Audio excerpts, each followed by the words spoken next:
Hey, Wednesday. In your face. It's business pants, people. We're still trying to make the business news less sucky. We're still at it. We're Still trying. still here. I can't believe it. Wait, look, no one's going to tell us to stop. That's the funny thing about the internet.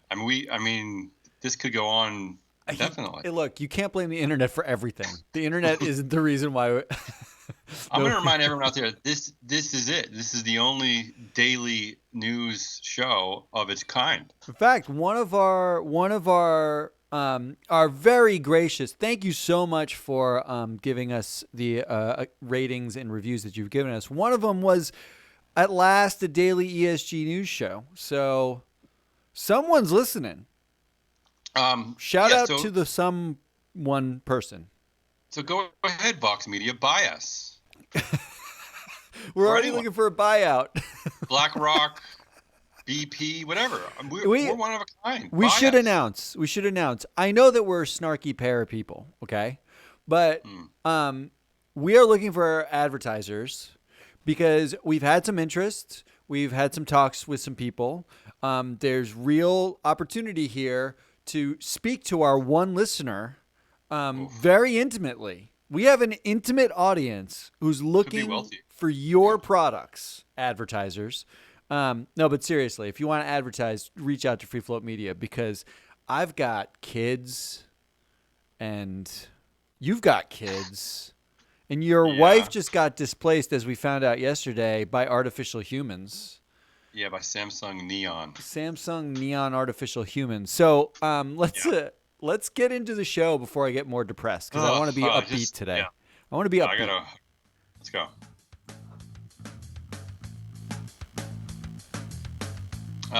On the agenda today is Wednesday, right? Is it? Yeah.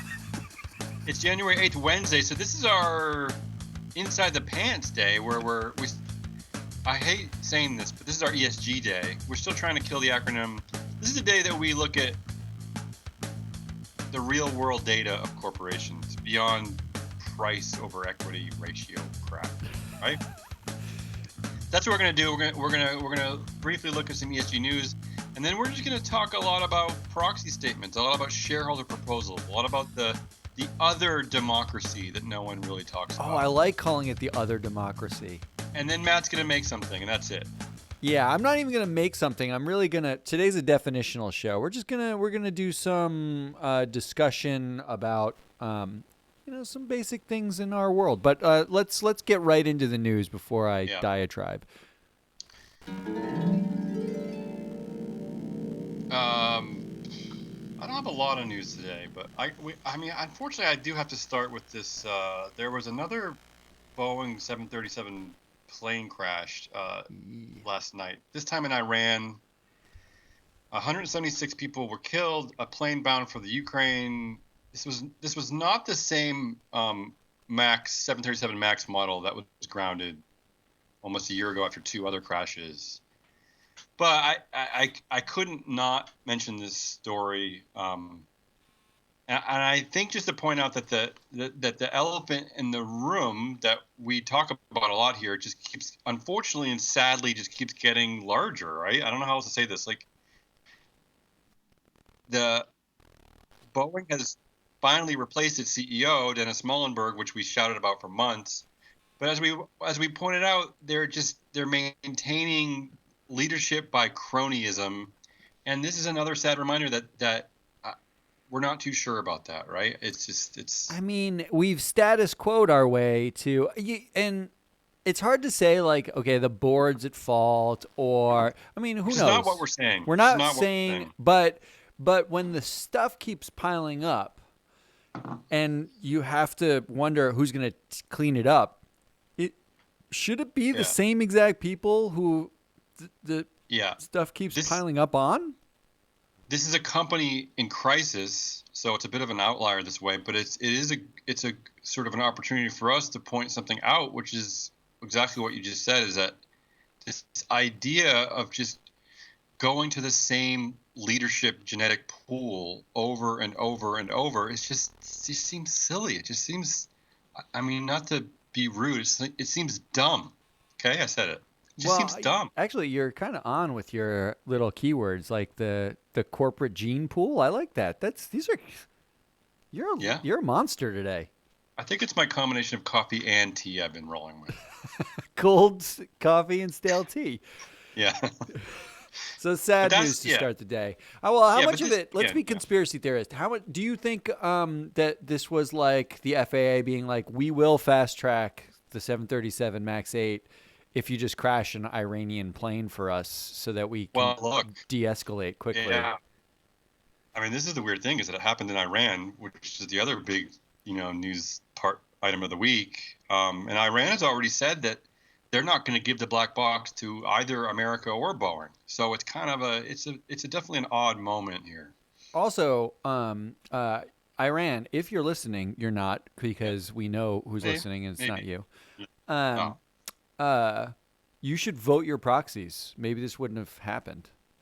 ooh, okay, I like it. Oh, that's coming up. Voting proxies is coming up. All right, let's do a little bit of ESG news, which is all sort of in the same vein, because there's something that I want Matt to explain. But let's start with we're basically in the area of climate change, climate crisis denial. So Australia's government is sticking firmly to a position that there's no direct link between climate change and the country's devastating bushfires, despite public anger, the anguish of victims, and warnings from scientists.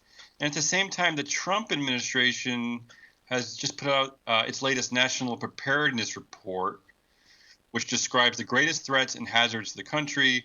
And I think for the first time, the report says nothing about the climate, nothing about climate change, drought, speaking of fires, California fires, or sea level rise. So none of it. So they're both sort of on the same page of denial.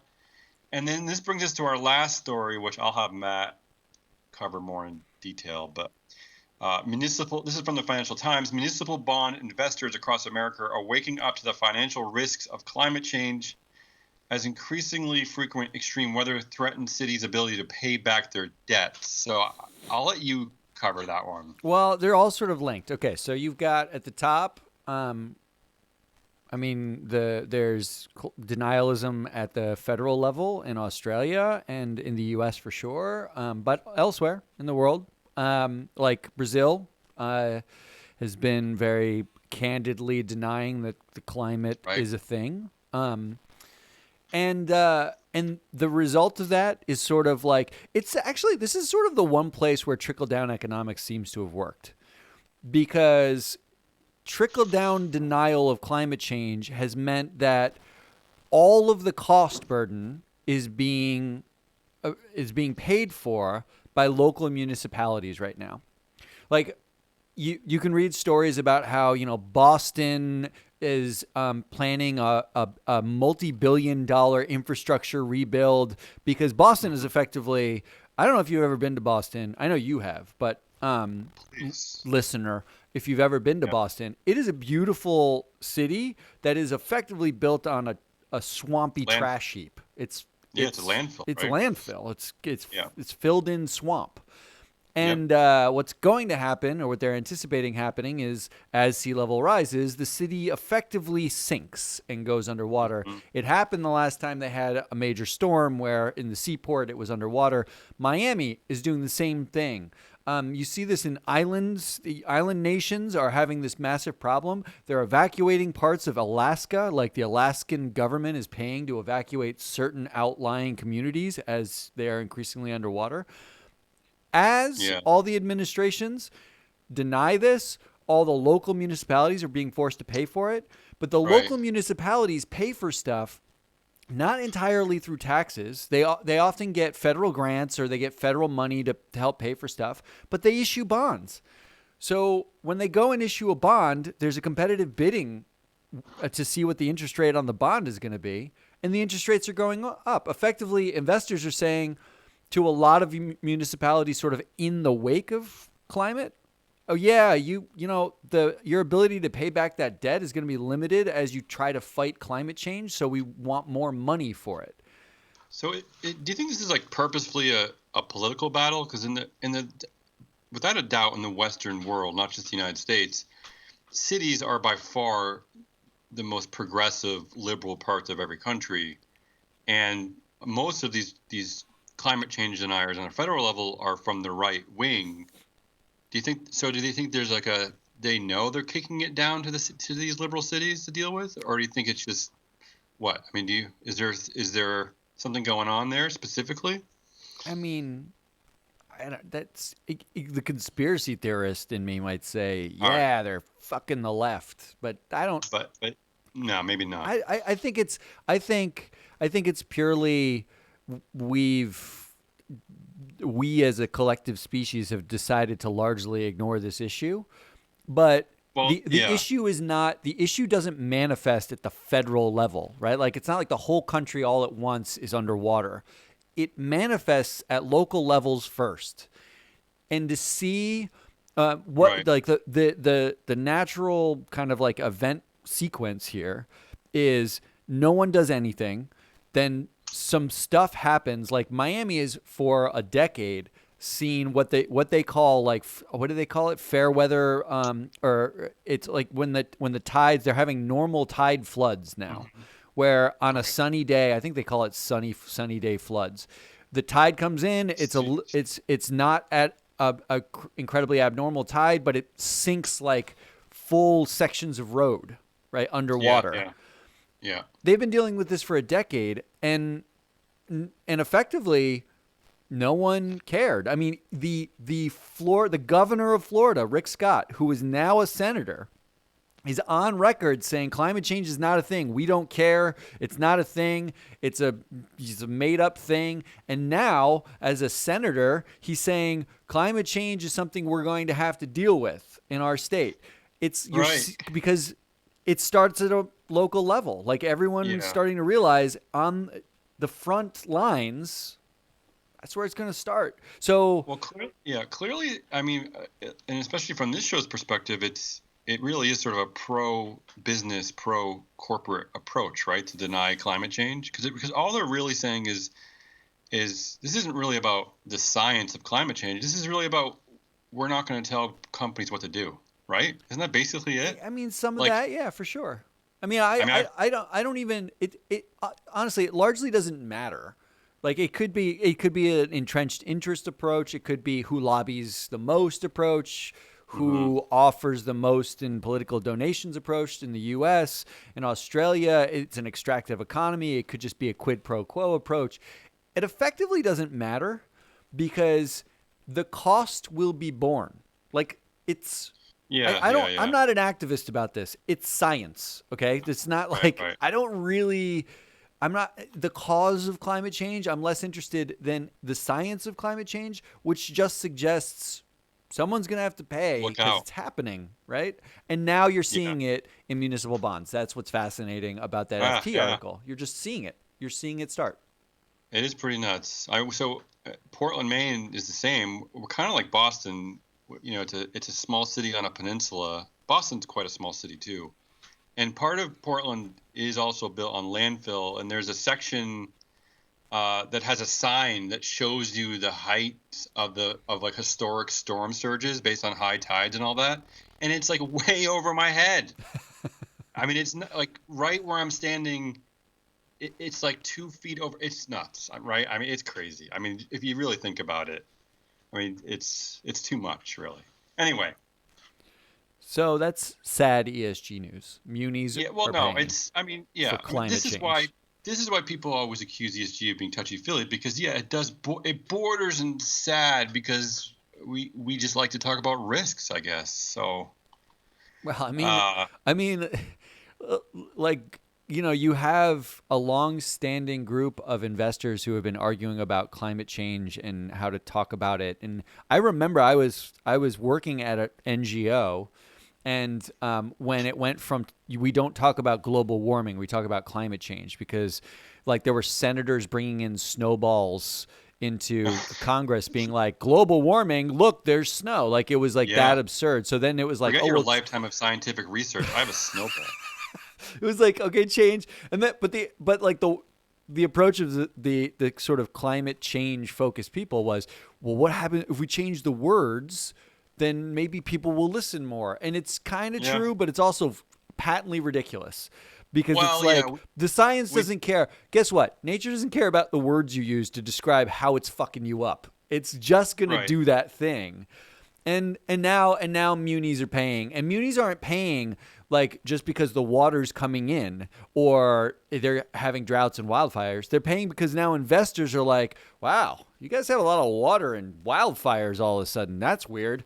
I'm not going to give you as much money, or I'm going to make you pay me more because I'm a little bit more worried about that. That's capital markets reacting to now instead of doing what could have been done like 20 years ago and actually said, hey, I don't want to have to pay more interest. Let's do some stuff to avoid that. So All right. this is like Let human me species. This is all, it's just science. let me try to okay. Now let me try to wrap it all together for our inside the Tie a pants bow. one. I'm going to try here, but you got me way off track. So okay, so let's think about all the complaining we're doing, right? Because we're complaining. But let's think about that. Let's think about like what do you do? What can you do with your complaints? And I'm gonna try to combine this with this last story about Facebook, and then we'll just talk about the bigger picture. All right, so Facebook. I picked Facebook because it seems to be the number one corporation that we all love to complain about, right? Yeah, yeah. It's become the boogeyman, at award ceremonies, whatever. It's the one. It's the target. So yesterday, there's a story that Vice President Andrew Bosworth was praising Trump because he ran the single best digital ad campaign I've ever seen from any advertiser. Uh, and he also said that Facebook and social media were like sugar. If I want to eat sugar and die an early death, that is a valid position. He also wrote an internal memo in which he defended a growth at all costs business strategy. So this is what's going on at Facebook. More and more just tone deaf weirdness, right? Um, It's new. Yeah. yeah. So I thought, okay, so what do people do with all this complaining and anger and what can we do, right? So this is where this other democracy comes in. We could delete Facebook. We could Mm-hmm. fight to elect political candidates that align with our values. We could just share our opinions over and over and over and hope somebody gives On a crap, Facebook, hopefully. right? So it brings us down to what we do here, and we talk about companies and corporations and business. So what about something that no one ever thinks about, really, at least the mainstream, which is the other democracy, that being shareholder proposals. All right, you with me? Yeah, it's riveting stuff. Okay, I don't feel confident that I'm going to make this riveting today, but I am at least going to talk about it like in a 7th grade level substitute teacher way That's about because right for me, though. right, so because we can at least just start talking about it. It's one of the missions of this company was to talk about shit more, right? Not in that guarded Goldman Sachs, Princeton, annoying way where there's a huge barrier to the conversation, but just two idiots, right? Well, we accomplished one of those things. Okay. So let's just talk about shareholder proposals. Let's talk about this other democracy. And I P.S. got a We're lot looking for here. advertisers. Continue. I got a lot here, so cut me off if you need to. But what is a shareholder proposal? A shareholder proposal is a document recommendation that a shareholder, so someone who owns shares in the company, formally submits to a publicly traded company, advocating the company take a specific course of action, right? So it's actually a vehicle into the company to get shit done based on your complaints, right? I mean, you can actually take your opinions and turn it into something, turn it into actual policy. So these shareholder proposals are the essence of participatory, responsible shareholder activism, right? Which we talk about a lot. So this is the way in, unless you're ungodly Leon Cooperman rich and you want to like buy a 50% stake in the company, this is actually a legitimate way in. I will say that as early as the 80s, really, you only needed to own one share and you could do all this, but that's changed. Now it's more than 2,000. You have to own more than $2,000 in stock or 1% of the company's stock, and I think you have to own it for at least like 6 months prior to the meeting. But if you do that, you are Well, yeah. it is important to say. So there are Yeah. caveats to what kind of proposals you can do, like what they'll really accept. But we not getting into those. It's important to say that there are people, groups, NGOs, like investor types. Like there's socially responsible investors. Like I'm thinking of like Trillium or Pax or a bunch of like investment vehicles with whom you can invest and make suggestions about Right.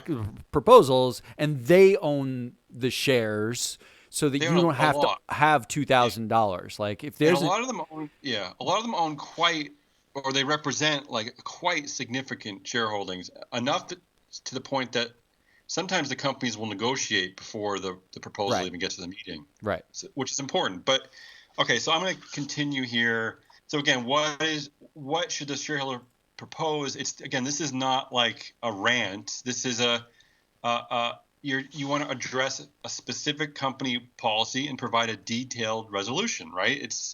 And I'll have examples of this. And then you send the proposal to the company. You have to go to the meeting and present the proposal. Of course there is a cost associated with this, probably in the several thousands of dollars.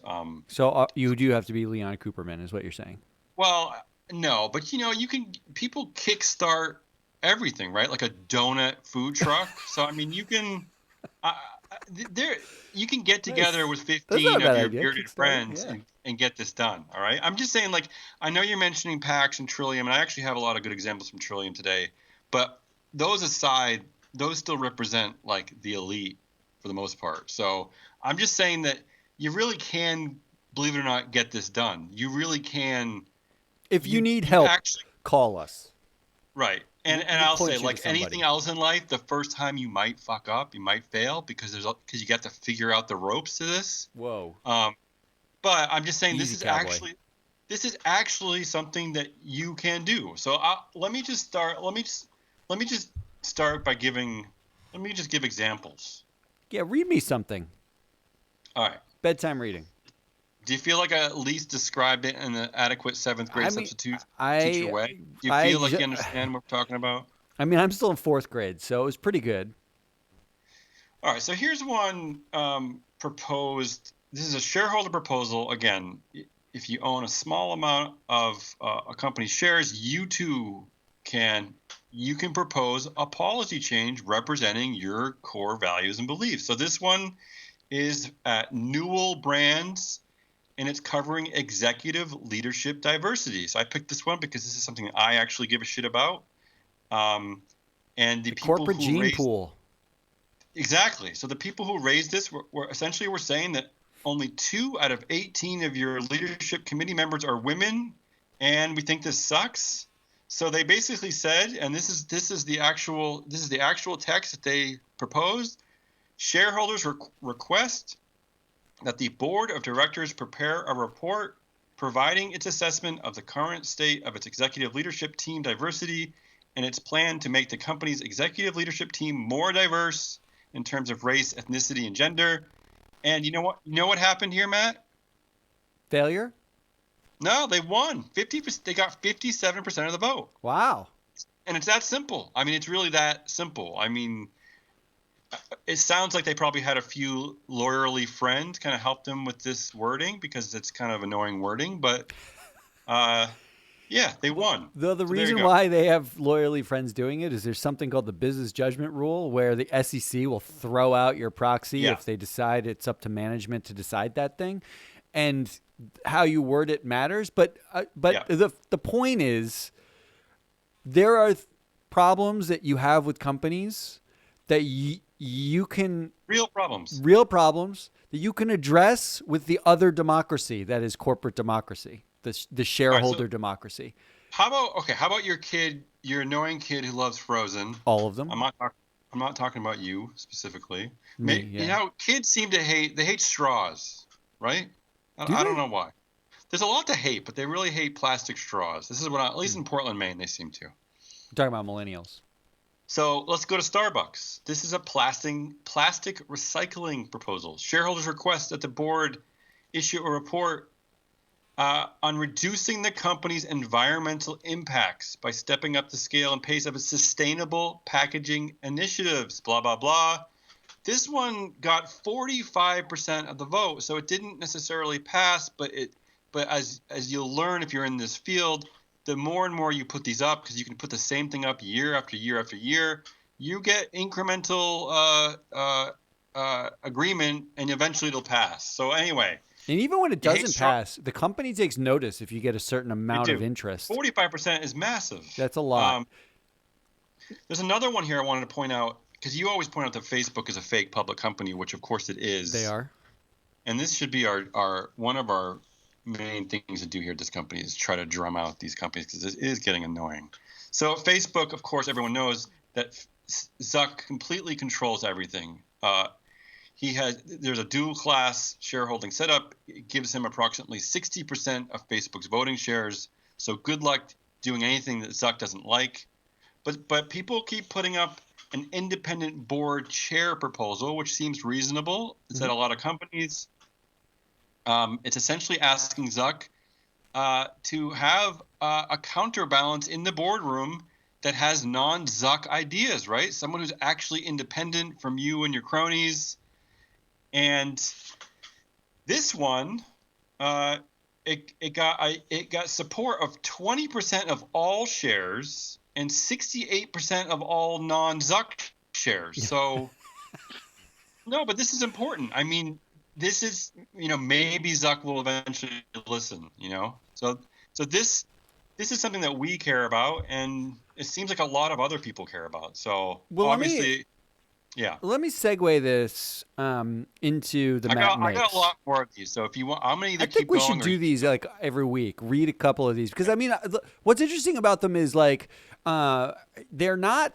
It's not like these investors are saying we want to report on how your revenue streams will change in the event of increased competition, right? Like it's not like they're asking for these economic indicators.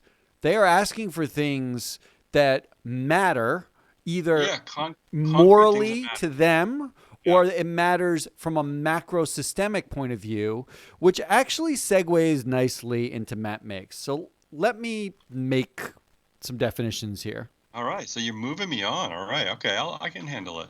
I'm gonna tell you this, Matt. I am going to keep bringing these up. I want you to. I'm not even moving you on because I want you to shut up. I'm moving you on because I feel like it actually is a nice segue. Yeah, I was going to say, it's been a while since I've looked at these, and it was a nice reminder, a positive reminder that you can kind of get, unbelievably, you can kind of get shit done. There are some actually individual heroes of shareholder proxies that we should start talking about too. The other democracies, this is what we're going to call it. This is the other democracy. So the thing I want to talk about today is stakeholders, right? Because you mentioned this yesterday when I was talking about love stakeholders. Why I was saying like, why does anybody care about a board? And I said, I mean, the first thing I said was you are a shareholder, and you basically crossed that out, and you kind of said you're actually a stakeholder in the company. Steak, I love steak. Stakeholder, yeah, love it. I like meatless meat steak, but this is also important. It kind of dovetails into what you're talking about with proxy voting because a lot of the issues that get brought up in the proxies are not just about the company, they're about stakeholders, right? So the reason why stakeholders are a thing in this conversation right now, I mean, climate change is one good reason, but the Business Roundtable, which we've talked about here, but is effectively a group of 180-ish companies, an 18-person board of businesses, of massive corporations.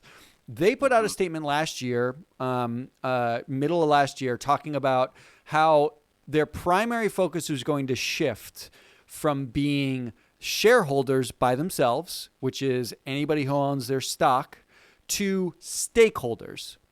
Right. And they define stakeholders in a certain way. Now, first, it's important to know who the Business Roundtable is. I could probably guess, but you tell You could us. definitely guess. There's 18 board members. Just for context, 13 white dudes, 5 white women. So apparently that represents. Good work. Maybe we can file a proxy with the Business Roundtable. But it's every massive not corporation. a publicly traded entity, so you can't. That's true. But it's a massive. It's a group of massive companies: Walmart, Marriott, AT&T, CVS, JP Morgan, GM, IBM, Right. all on the board. These are all like just the board members. When you get into the actual company membership, you're talking about every massive U.S. company for the most part. Okay, so a lot of them are on the Business Roundtable. They came out with the statement that said the stakeholders they identified, and this is the important to define the stakeholders, because stakeholders can be defined in a lot of ways. They identified customers, employees, suppliers, communities, and shareholders. So they basically identified the world. They identified a lot of everything. And this actually is not different from the academic definitions of stakeholders. So in 1963, the Stanford Research Institute put out a piece that effectively said stakeholders are, quote, those groups without whose support the organization would cease to exist. Right. And this is the drum that Elizabeth Warren likes to beat, right? This is exactly a very progressive drum that gets beat. But it's actually not a progressive idea. There are a lot of economists who have been behind this. So there's a guy named R. Edward Freeman. He's at UVA. Looks like me. He does, actually. It looks like if you and Rick Marshall, our buddy Rick, had a baby. Okay. Yeah. Well. Yeah. There's a guy named probably possible. Andy Friedman, not to be confused with R. Edward Freeman. Or Milton Friedman. Apparently, every economist is like Freeman. All right, you're getting off track here. Samantha Miles is another one. Right. They put out a series of papers about stakeholder theory and stakeholder capitalism. Okay, the Business Roundtable's definition of who the stakeholders are is actually very closely aligned with that.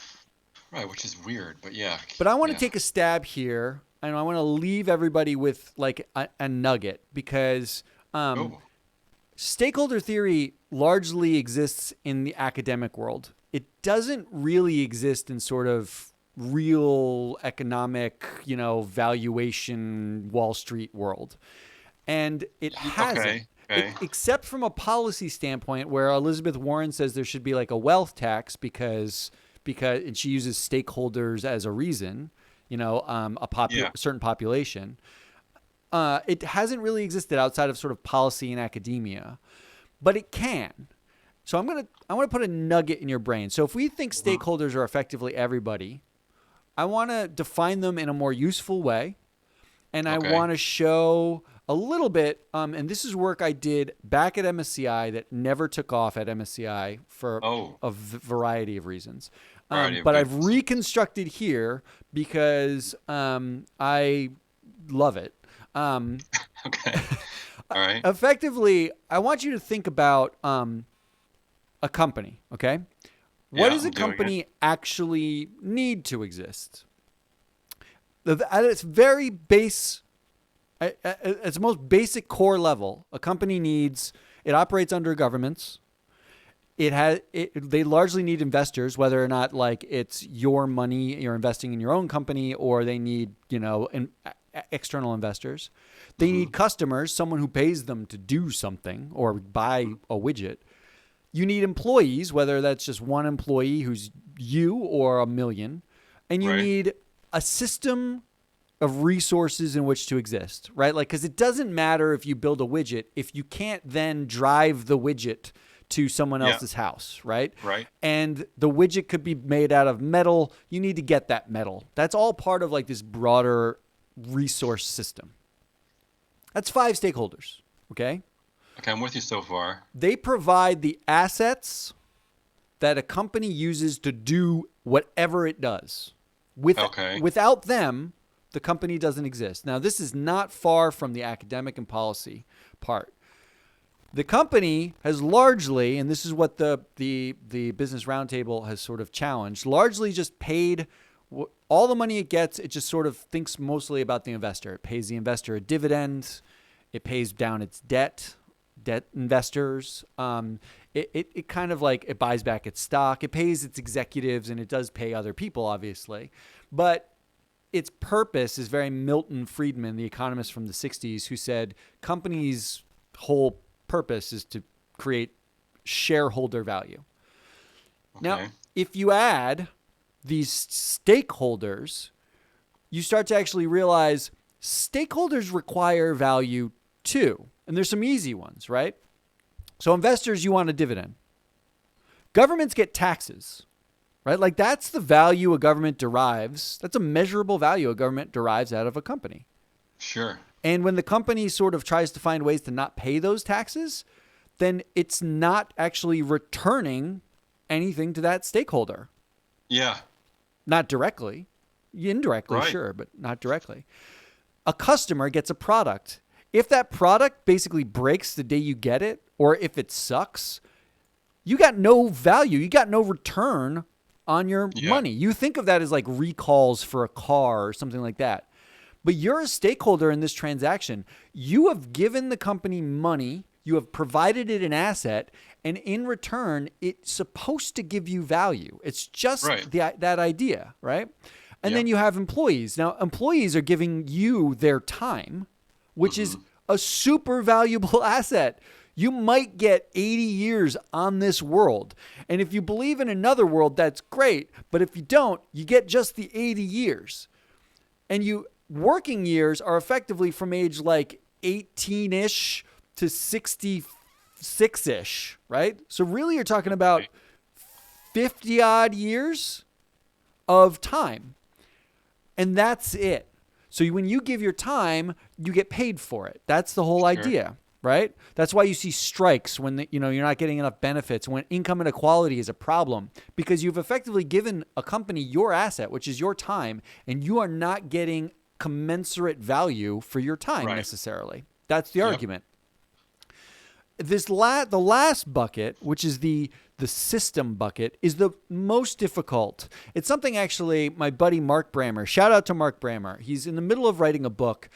He calls it the ecological bank. He basically says you're taking something out of the system, like you go dig up something out of the ground, and then you can't put it back. Right? Like you're only withdrawing from the ecological bank. There's no return. So there's a whole bunch of ideas, and I have one. I'm not going to go into it here, but there's a whole bunch of ideas of how you measure the return. This is effectively what impact investing sort of is. How do you measure the return to the broader system in some way? Some populations, renewable energy, whatever. You're basically returning something to the system where you're using less from the system. So you either take less of the asset or you give more of the return. This, in a nutshell, is effectively the idea of sort of stakeholder. There are measurables for stakeholders in economics that I think can work to revalue a company. Because the last thing I want to put in your mind, because this is a little bit philosophical and rambly, but the last thing I want to put in your mind as we sort of outro here is the idea of how would you measure the returns to stakeholders? Because the Business Roundtable, stakeholder return, because the Business Roundtable has put out the concept of they're answerable to stakeholders, not just shareholders. And the only way they can be answerable is if you can measure what the companies are actually giving to the stakeholders and say, shit, man, I got no return for your bullshit statement, or I'm getting something.